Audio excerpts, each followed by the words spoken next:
You went to college and did music. How did it shape your voice? Well, I actually went to college to study opera singing.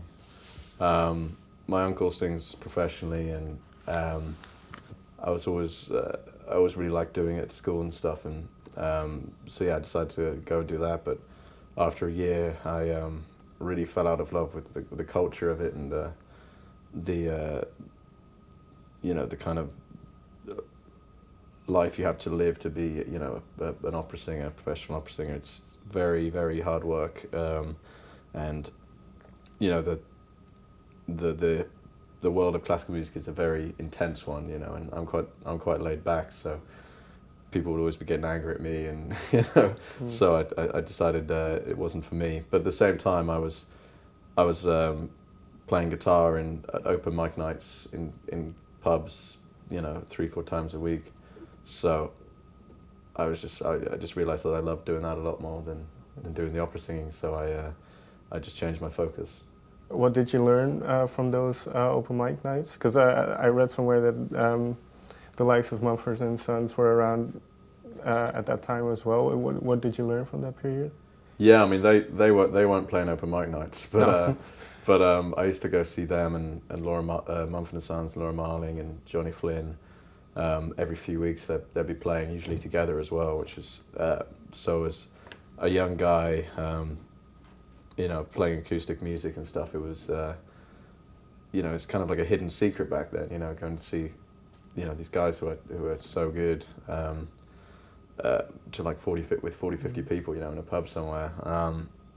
But yeah, I mean, from playing open mics, I think I learned everything really. I think that's one thing you can never get around as a performer, is you've got to have put in the hours and failed before you can succeed as a live performer.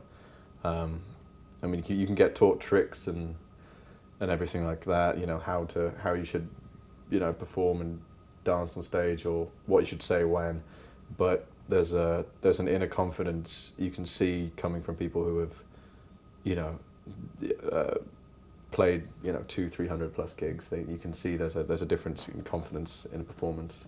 Yeah, so I'm very glad I went through that, and I definitely wouldn't have done it any other way. Can you give me an example of one of those moments you thought you failed and it was a learning moment, or? Yeah, one of the worst gigs I did was for a favor for a friend, I played his college fashion end of year. He was part of the fashion club at his university. So he said, "Can I play the final ball they had, fundraising ball thing?" So I said, "Okay." And it was at this club, and he hadn't planned it at all.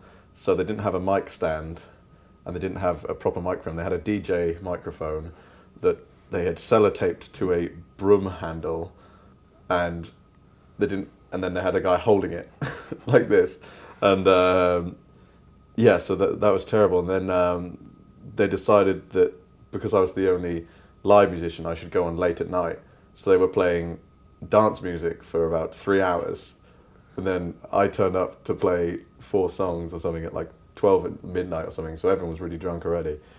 So I was, I think I was playing Preacher at that time and stuff. So I was playing that kind of stuff. And after 2 songs, the coins started coming thick and fast. But I played, but I'm very glad that I stayed on anyway. I was just dodging coins for the rest for the rest of the set.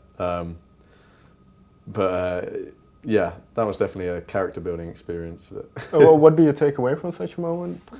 That there were people in the audience that were enjoying it. There were 10, 15 people watching it, having a go at the people throwing the coins.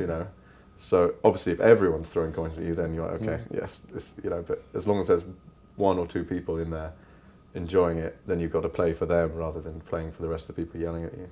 Okay.